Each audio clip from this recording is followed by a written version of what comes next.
Hello again, friends. Welcome to Gamecock Central Radio. Emerson Phillips with you today for a Gamecock baseball report. Gamecock great Kip Balknight has another commitment today. He'll be back with us on the GCR podcast later this week as we take a look ahead to the weekend series against Wright State. But a couple of midweek games for South Carolina. In fact, the Gamecocks playing 5 games this week, and we're going to talk about it with you today. And we're going to recap this season opening series against UNC Greensboro, a series in which the Gamecocks played in front of beautiful weather, big crowd at Founders Park, and the Gamecocks took the first 2 games of the series against UNCG, but then dropped Game 3, and that's where we'll start today's discussion here on Gamecock Central Radio. South Carolina opened the season on Friday of last week with a 7-1 win over UNC Greensboro, and it was junior right-handed pitcher Clark Schmidt working 6 2/3 innings, gave up just 3 hits and 1 run. It was a solo home run that he allowed in the 4th inning. Schmidt struck out 3 and walked 2, and it was the Gamecocks getting things started right away to open the season on Friday. In the bottom of the 1st inning, T.J. Hopkins doubled to right. Alex Destino scored him on an RBI single through the right side, and then it was not 1, not 2, but 3 wild pitches by UNC Greensboro starter Jack Maynard that plated Destino. So the Gamecocks scored 2 runs in the 1st inning of the season opener on Friday. The Gamecocks would add 4 more in the 4th, 1 in the 5th, and beat UNC Greensboro 7-1. The UNCG run came on a solo home run in the 4th inning.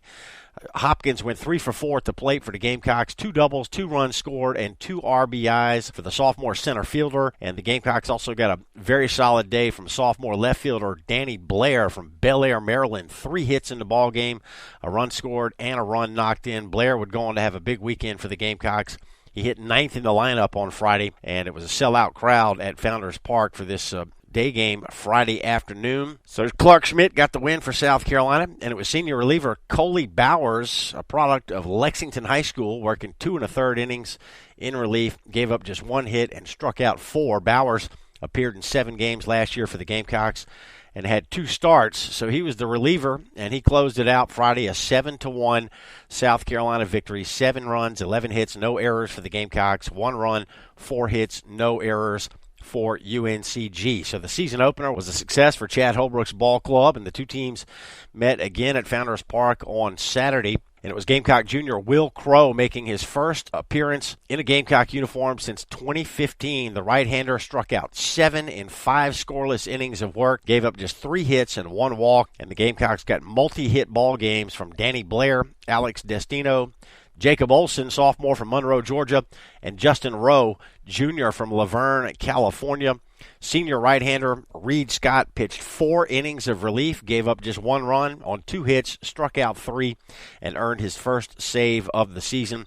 South Carolina scored 1 run in the 3rd, 3 in the 5th, and 1 in the 8th, and it was a 5-1 South Carolina victory over UNC Greensboro. So the Gamecocks had taken the first 2 of this weekend series to open the season. And the 2 teams came back out on Sunday, and it was just a wild ball game on Sunday. A pitcher's duel, to say the least. Gamecock starter Adam Hill, 7-0 a year ago as a freshman for the Gamecocks, worked 7 innings full, gave up just 1 hit. 1 hit ball in 7 innings of work for Adam Hill. Did give up 1 run. It was an unearned run. Hill struck out 4 and walked 2. And then Josh Reagan came in and worked the final 2 innings, did not allow a hit or a run, struck out 3 and walked 1. But UNC Greensboro scored an unearned run in the 3rd inning of this ball game. They got a walk, they stole second, runner took 3rd on a passed ball, and then scored on a ground out to first base, and that 1 run would hold up. Hill had not lost in his Gamecock career, so he worked 7 innings, gave up just 1 hit. UNC Greensboro only sent 30 batters to the plate in this ball game, so just 3 over the minimum for Gamecock pitching, but the 1 unearned run in the 3rd inning holds up, and a big win for UNC Greensboro to salvage Game 3 of this season opening series for both clubs. So the Gamecocks are 2-1, and UNC Greensboro 1-2. They are the pick to win the Southern Conference this year, so pretty tough opening weekend opponent for Gamecock baseball And South Carolina held pretty steady in the polls. The new polls that came out this week, they did drop to number 6 in the nation in the National Collegiate Baseball Writers Association poll, but South Carolina still ranked between 4 and 6 in the country, despite the fact that they lost Game 3 on Sunday to UNC Greensboro. So how about these weekend numbers for the Gamecock pitching staff? A 0.33 earned run average for the Gamecock staff. Just 3 runs allowed in 3 games. Only one of those runs was earned. Gamecock pitching struck out 27 batters in 27 innings, and the opponent's batting average for the weekend just 115, and that is noteworthy because UNC Greensboro led the nation in team batting average last year at a 341 clip, and UNCG also led the nation in slugging percentage last year, and their slugging percentage in this 3-game series against South Carolina just 149. So, we had felt that UNC Greensboro might be able to score some runs. If they were going to have any success against the Gamecocks, it would probably be with their offense, but we also knew that pitching figured to be the strength of this Gamecock team coming into 2017, and was it ever this weekend? 27 strikeouts in 27 innings and just 3 runs allowed. In fact, UNCG was 10 for 86 at the plate, and they only had 4 base runners in the game on Sunday, but found a way to win it 1-0. So a tough luck loss, to say the least, for Adam Hill and the Gamecocks on Sunday. But all in all, a pretty productive opening weekend for Gamecock baseball. So that sets the stage for a busy week for South Carolina baseball this week.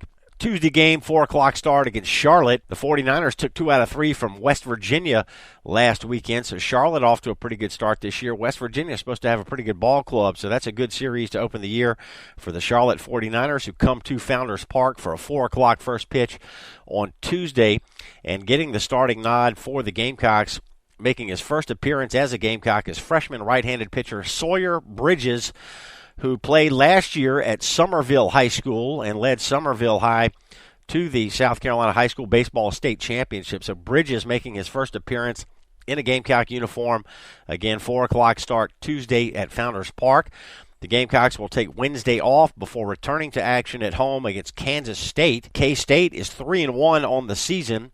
They played in the Sunshine State Classic in Osceola, Florida over the weekend, and they lost the season opener to Ohio State, but they came back to win their last 3 games in that Sunshine State Classic. So, in fact, they beat Ohio State in the last game of the weekend. So K-State comes in, winners of 3 in a row. They're 3-1 overall.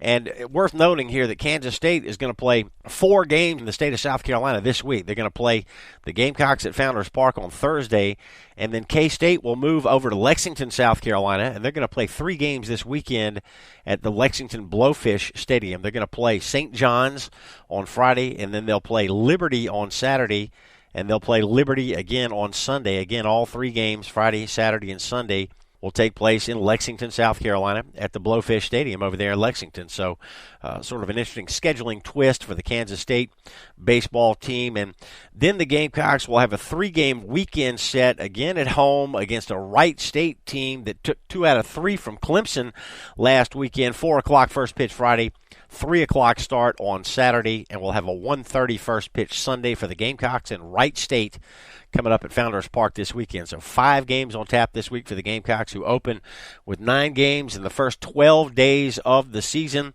And again, I'm Emerson Phillips. Kip Balknight had a prior commitment today, but he'll be back with us later in the week on the Gamecock Central Radio podcast. And Kip will be with us all season long to talk Gamecock baseball right here on Gamecock Central. Hey, we want to invite you to download the free Gamecock Central Radio app. We've got this free phone app that allows you to listen to our GCR podcast on your cell phone. Anywhere you receive cell phone service, you can listen to our podcast. The app is free. Our podcasts are free. All you got to do is download the Gamecock Central Radio app that's available on the App Store and on Google Play, and then you can subscribe to our free podcasts on iTunes, SoundCloud, and other popular services, or you can go to radio.GamecockCentral.com. So that's going to wrap up this brief Gamecock baseball report here. South Carolina 2-1 on the year and getting ready for a 4 o'clock first pitch Tuesday against the Charlotte 49ers.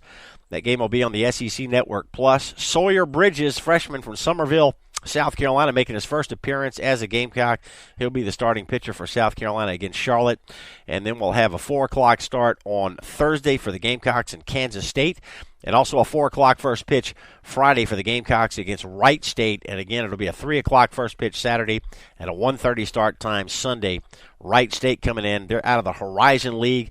They beat Clemson 6-4 in Game 1 of that weekend series last weekend. Clemson won Game 2 6-0, but then Wright State came out and beat the Tigers 9-2 Sunday afternoon. So Wright State coming in, playing good ball. They broke into the top 25 this week after taking 2 out of 3 from Clemson. Clemson was ranked 10th in the country in one of the preseason polls. They dropped to 15th this week after losing 2 out of 3 to Wright State, and Wright State jumped in to at least one of the polls at number 25 in the nation. So pretty good series coming up this weekend and a busy week for Gamecock baseball. That's going to wrap it up for this Gamecock baseball report here on GamecockCentral.com. Again, Kip Balknight will be back with us later in the week, and he'll be with us all season long to talk Gamecock baseball. And I'm Emerson Phillips. This is Gamecock Central Radio. Thanks for joining us.